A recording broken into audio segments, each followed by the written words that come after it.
नमस्कार दोस्तों, मेरा नाम संजीव कुमार है और आप देख रहे हैं संजीव शामली चैनल। भारत का संविधान केवल कानूनों की किताब नहीं है, बल्कि यह उस सपने की कहानी है जहां हर इंसान को बराबरी, सम्मान और अवसर मिले। संविधान का अनुच्छेद 14 हमें कानून के सामने समानता देता है।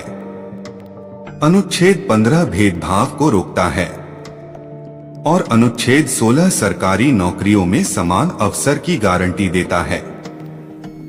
लेकिन सवाल यह है, अगर सब बराबर हैं, तो फिर आरक्षण क्यों?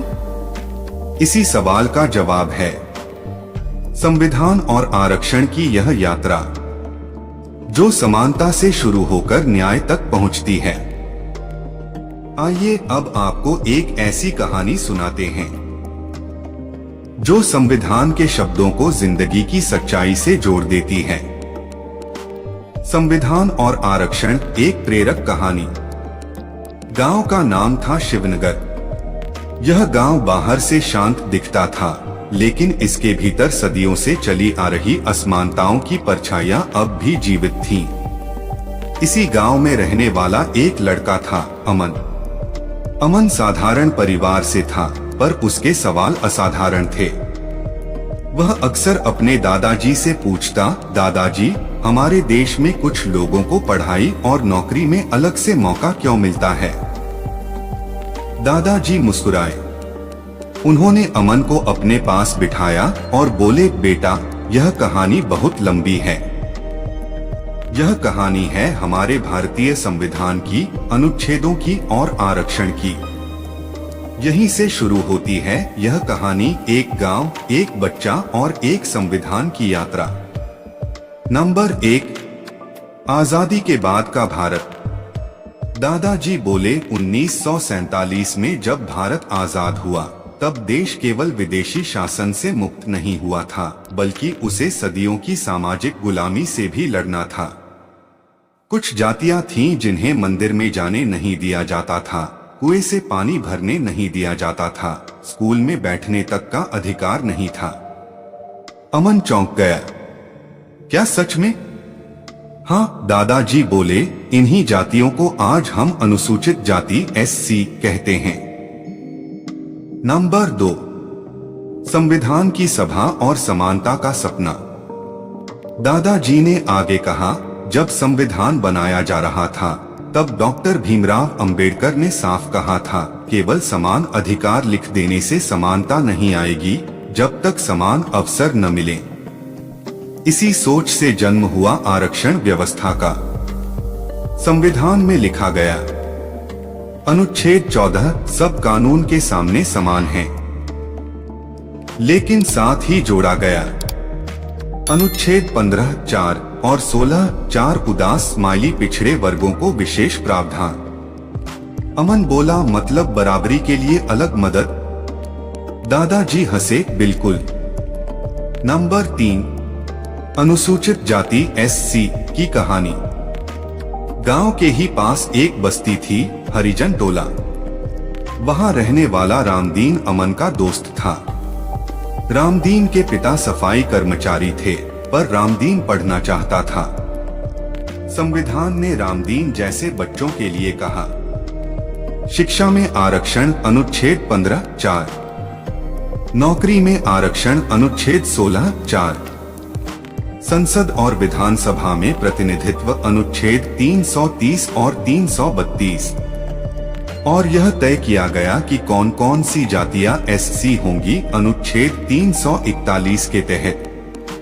रामदीन आज उसी आरक्षण की वजह से जिला अधिकारी बन सका। नंबर 4, अनुसूचित जनजाति सेंट की कहानी। गांव से दूर जंगल में रहने वाली सीता जनजातीय समुदाय से थी।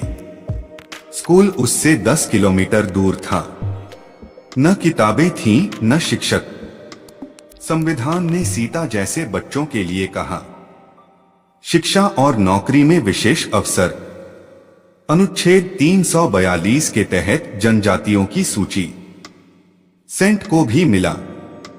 15, 4, 16, 4, 330, 332 का संरक्षण।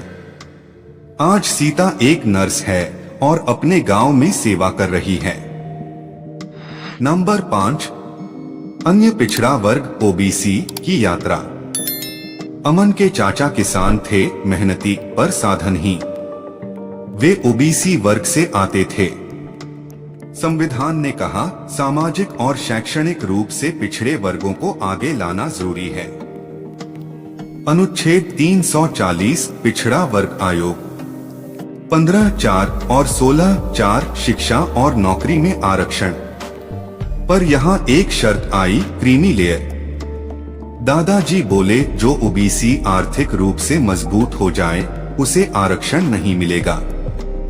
नंबर 6, आर्थिक रूप से कमजोर वर्ग ईडब्ल्यूएस। अमन ने पूछा दादाजी गरीब ब्राह्मण या सामान्य वर्ग का क्या? दादाजी बोले इसी सवाल से आया 103वां संविधान संशोधन। अनुच्छेद 15(6) शिक्षा में ईडब्ल्यूएस आरक्षण। अनुच्छेद 16(6) नौकरी में ईडब्ल्यूएस आरक्षण। यह आरक्षण एससी सेंट ओबीसी से अलग है और केवल आर्थिक आधार पर है। नंबर 7, क्या आरक्षण हमेशा रहेगा? अमन ने आखिरी सवाल पूछा, क्या आरक्षण हमेशा रहेगा? दादाजी गंभीर हो गए। नहीं बेटा, संविधान का उद्देश्य स्थायी आरक्षण नहीं बल्कि स्थायी समानता है।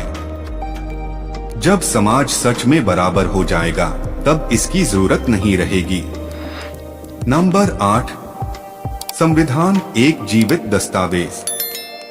दादाजी बोले संविधान कोई पत्थर की लकीर नहीं है। यह समय के साथ बदलता है जैसे समाज बदलता है। आरक्षण उसी बदलाव का एक साधन है। नंबर 9, अमन का सपना। आज अमन बड़ा होकर शिक्षक बन गया है। वह अपने छात्रों को सिर्फ किताबें नहीं बल्कि संविधान की आत्मा सिखाता है। वह कहता है आरक्षण भीख नहीं अधिकार है। यह समानता तक पहुंचने की सीढ़ी है। यह कहानी केवल अमन, रामदीन या सीता की नहीं है। यह कहानी है भारत की है, जहां संविधान कहता है सबको बराबरी का हक है और जो पीछे रह गए हैं उन्हें आगे लाना भी हमारा कर्तव्य है। यही है भारतीय संविधान और यही है आरक्षण की सच्ची कहानी। ऐसी ही मोटिवेशनल वीडियो देखने के लिए चैनल को सब्सक्राइब करें। वीडियो को लाइक करके कमेंट में जय हिंद जरूर लिखें। जय हिंद।